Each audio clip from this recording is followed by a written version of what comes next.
Qədim Hindistan. Hindistan Asiya qitəsində yerləşir, Asiya qitəsinin cənubunda.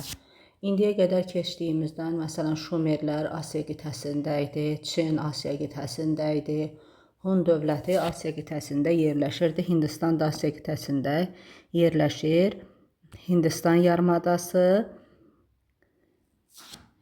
yarımadasını, Asiya qitəsinin bu yarımadaya birləşən hissəsini əhatə edir. Himalay dağları ilə əhatə olunubdur. Yarımadanın qərbində Hind, şərqində isə Qanq çayları axır. Eramızdan əvvəl 3-cü minillikdə Hind çay vadisində şəhər xarabalıqları aşkara çıxarılmışdır. 3-cü minillikdə salınmış şəhərin xarabalıqları aşkara çıxarılmışdır. Bunlardan ən böyükləri Mohenjo-daro və Harappa şəhərləridir. Harappa şəhəri haqqında Harappada 2-3 mərtəbəli evlər, taxıl saxlanılan böyük anbar, yoxsul çomaları və sənətkar emalatxanaları olmuşdur. Şəhər əhalisi tunç və qızıl emal edirdi. Harappalıların öz yazıları olmuşdur, ancaq onların yazısının sirri hələ açılmamışdır.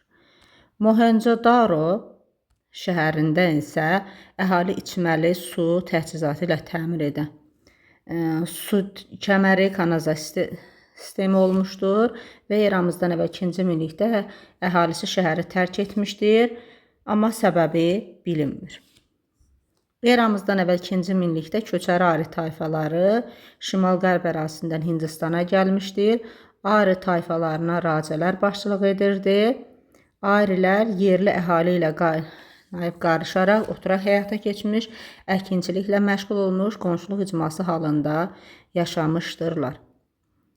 Eramızdan əvvəl 11-ci əsrdə Hind və Arilər dəmir emal etməyi öyrəndilər və bu da əkinçiliyin inkişafına şərait yaratdı.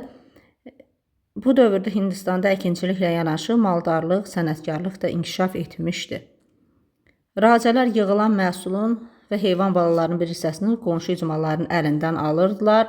Adlı sanlı adamlar əsirləri qul edir. Hindistanda qulları yad düşmən adlandırdılar. Xatırlasaq bu Misirdə qulları canlı ölülər adlandırırdılar. Hindistanda da düşmən adlandırırdılar. Racələr əvvəlcə başçı seçilir, sonradan isə tədricən hökmdara, padşaha çevrilirdi. Hakimiyyət irsi olaraq keçirdi və eramızdan əvvəl 1-ci minillikdə artıq Hindistanda padşah hakimiyyəti, qoşunu, keşikçiləri, məmurları olan dövlətlər meydana gəldi. Vahid dövlət yox idi və bu ölkənin müdafiəsini çətinləşdirirdi. Eramızdan əvvəl 6-cı əsrdə Hindistanın şimal-qərbi Əhəmənin tabeliyinə keçmişdir. Əhəməni dövləti eramızdan əvvəl 330-cu ildə süqut etdikdən sonra Makedoniyalı İskəndər eramızdan əvvəl 327-ci ildə Hindistana yürüş etmişdir. Biz bunu Azərbaycan tarixində Atropatena mövzusunu keçəndə də qeyd etmişdik. Və Hind çayına qədər olan Hindistan torpaqları Makedoniya imperiyasının tərkibinə keçmişdi. Amma İskəndərin qoşunları yorulduğundan geri çəkilməyə məcbur olmuşdu. Qeyd edək ki, biz bu yürüşü Makedoniya mövzusunu keçəndə də yenidən qayıdacağıq. Makedoniyalı İskəndərin eramızdan əvvəl 323-cü ildə ölümündən sonra imperiya dağıldı. Hindistanda Yunan-Makedoniya işğalına qarşı mübarizə başladı. Bu mübarizədə isə Maurya sülaləsi idi. Maurya sülaləsindən də Chandragupta adlı şəxs fərqlənirdi. Tezliklə Chandragupta Hind çay hövzəsindəki ərazilərin bir hissəsini azad etdi. Maurya sülaləsinin ən qədrətli nümayəndəsi isə Ashokadır. Eramızdan əvvəl 3-cü əsrin ikinci yarısında Hindistanı vahid şəkildə birləşdirdi. Məsələn, Hindistanı vahid şəkildə Ashoka birləşdirir. Böyük Hun dövlətini Teoman Tanhu yaradır. Teoman Tanhudan sonra Meteyin dövründə imperiya çevrilir. Çini vahid şəkildə birləşdirir. Sin Şuandi. Tarixdə ilk imperiya Akkadlara aiddir, Sargon yaradıbdır. Ashoka ölkəni vahid dövlətdə birləşdirir. İslahatları xalqa çatdırmaq üçün 33 kitabə qoydurur. Buddizmi himayə və təbliğ edir. Onun ölümündən sonra isə dövlət zəifləyir.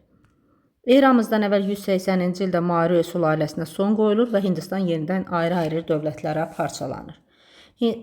Qədim Hindistanın memarlığına gəldikdə, bu əsasən Maurya sülaləsinin dövründə eramızdan əvvəl 3-cü əsrdə yüksək sütunlar bu dövrün padşahlığın qüdrətini göstərir.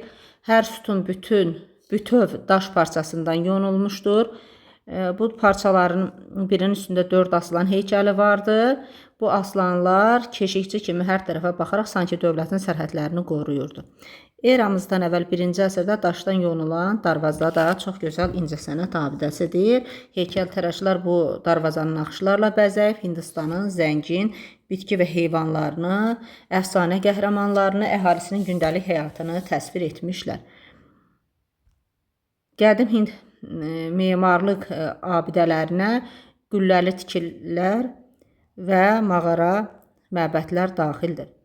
Hindistanda yazı və elmə gəldikdə isə burada qurudulmuş palma yarpaqlarında yazılırdı. Məsələn, Misirdə dedik əsasən papirus üzərində, Şumerdə gil lövhə üzərində, Çində bambuq üzərində, Hindistanda da palma yarpaqları üzərində yazı yazılırdı.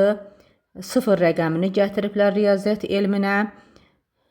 10 rəqəmli hesabı ixtira etdilər.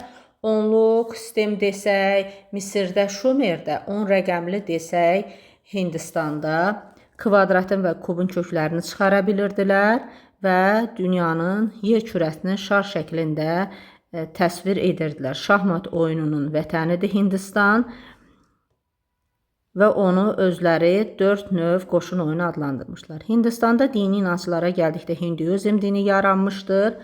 Bu da Vedada toplanılır. Hindistan buddizmin vətənidir. Eramızdan əvvəl 6-cı əsrdə yaranıb Gautama tərəfindən. Budda bilici həqiqətlər işıqlanmış adlandırılır. İnsanları eyni hüquqlu sayan buddizm kastalara qarşı çıxırdı.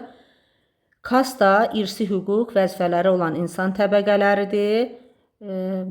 Əkin sahələrinin xüsusi mülkiyyətə verilməsi əmlak və sosial bərabərsizliyi artırırdı. Eramızdan əvvəl 12-11-ci əsrlərdə 4 kasta yaranmışdır. Təbəqələrə gəldikdə dedik ki, bərabərsizlik yaranırdı. Bu dində də əks olunmuşdu. Brahma idi, əsasən dünyanın və insanların yaradıcısı tanrısı. Buna görə də Hind kahinlərinə Brahman deyirdilər. Brahmanlar öyrədirdilər ki, güya tanrının özü insanları kastalara bölmüşdür. Kastalar dəyişməyən irsi hüququ və vəzifələri olan insan qrupları deməkdir. 4 əsas kasta var. Brahmanlar, döyüşçülər, icmaçı kəndlilər, şudralar, nökərlər. Bir insan ömrünün sonuna qədər doğulduğu kastada qalırdı. Yəni dəyişə bilməzdi. Hindistan haqqında da